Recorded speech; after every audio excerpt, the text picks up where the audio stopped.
The key to success is do not try. Turn an angry customer into a happy customer by offering them free shit. Always identify a broken system, and when you do, make it work in your favour, not against you.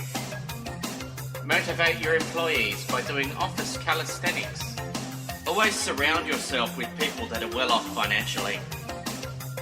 Incompetence is just a state of mind. Lower your expectations to avoid disappointment. Don't pay people unless you have to.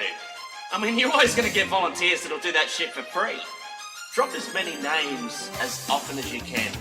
People like it when you know rich and famous people. Cut out the middleman and don't waste your time dealing with lower management. Don't shoot the messenger, be the messenger, and come work for me. It's important not to overachieve.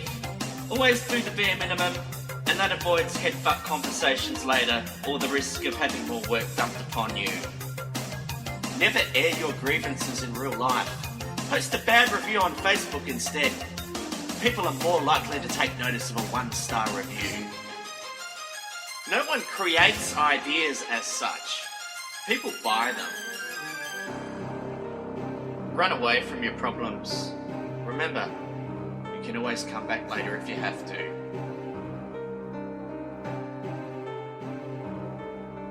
Last week we delved into our earliest memory in which we were rejected, and we went back to that moment, relived it, and became stronger people. This week I'm going to talk about myself a little bit more, just talk about Rohan Harry, the life of Rohan Harry, and how I became the successful man that I am today. Well, I just have to say it hasn't all been roses and chockies, to say the least. I've been through quite a bit of shit, but it has built me into a strong man that I am today. And it's not like you're playing it. You don't just wake up one day and go, you know what, I'm gonna totally fuck up my life right now. And feeling lucky to be alive. I nearly died a few years ago. The doctor said if I was to live, I'd never walk again. I showed them who's boss. I said, fuck off. No one tells me what I can't do. Apparently when I fell out of my coma, the neurologist asked what I did. At the time I was working in IT, and I was doing comedy and a bit of acting and that, but I didn't really have an identity. I didn't know who I was as a person. A simple question, what do you do? And I couldn't answer it. I said, nah, I'm not telling. And she's like, Rohan, tapping me, Rohan, tell me what you do. I said, I'm not telling. It doesn't define me as a person. And then finally I gave in. She goes, Rohan, you need to just tell me what you do. I said, fine. I get my cock out and I wank on stage. And it was half right. So she checked me out on YouTube. It's interesting though. No one was able to diagnose what happened to me. I just got this weird crazy virus. My immune system attacked my brain and spine and I fell into a coma. And there was no diagnosis. No one knew what caused it. And there was no prognosis. No one knew how long it would take to recover. And I think it was stress. I think it was, I had no purpose in my life. I had nothing to live for. And when you lack purpose, there's no point in living. You die. Your whole body shuts down. And to me, that's what happens. When I'm laying there in a hospital bed with no identity.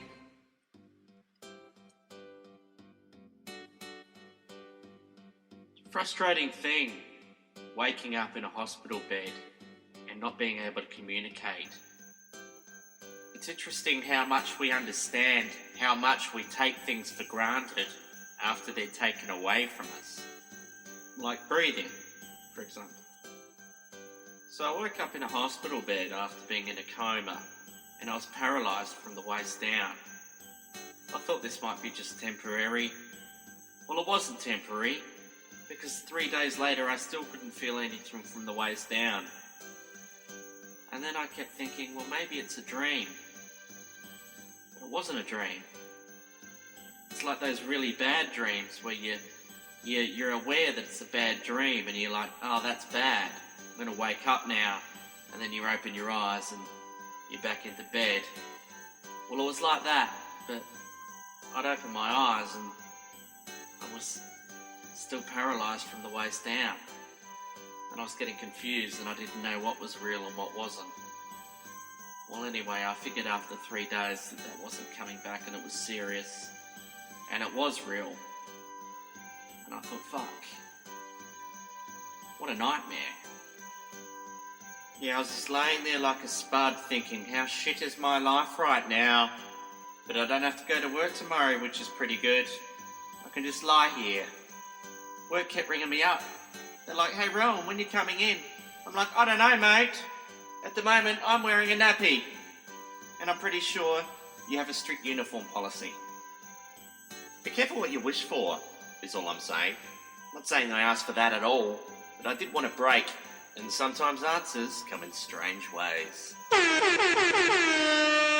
Okay, I'm going to take this opportunity now to introduce my first guest. I was running through the archives of some old audio footage and found some live stand-up comedy performed at the Rhino Room.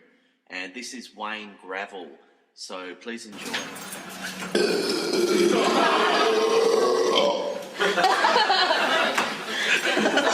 That's me first joke.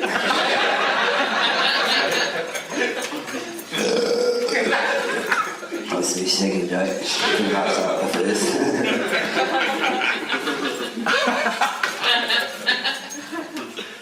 Got a few jokes for you, right? Few jokes for you, right? I was black and white and red all over. A Collingwood player that's been stabbed to death.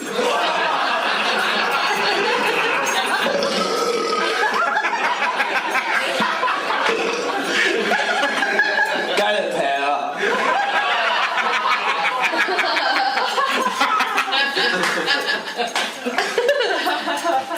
Like the chicken across the road. Oh, because I was ditching me 10-piece feed at some cunt's Commodore.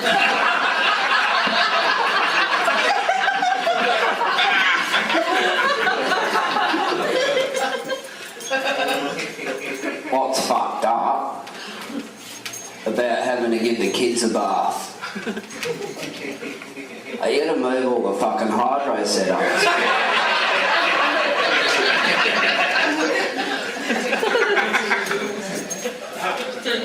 I got an impersonation for you of a tight ass.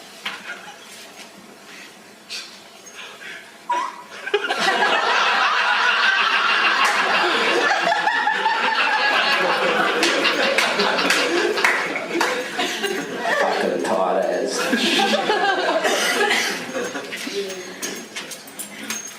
What's the best thing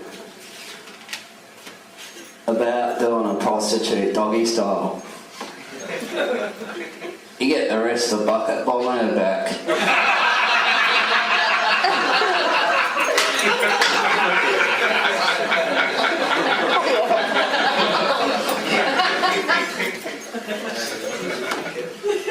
Got a true story joke for you, right? Why did me dad get run over? Oh, because his coffin fell out the back of me ute.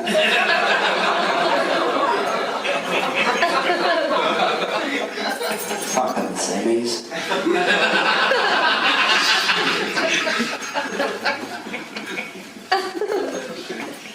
Hey, what can you fuck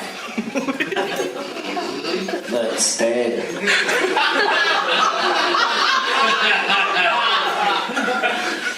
Oh, there's fucking heaps of shit.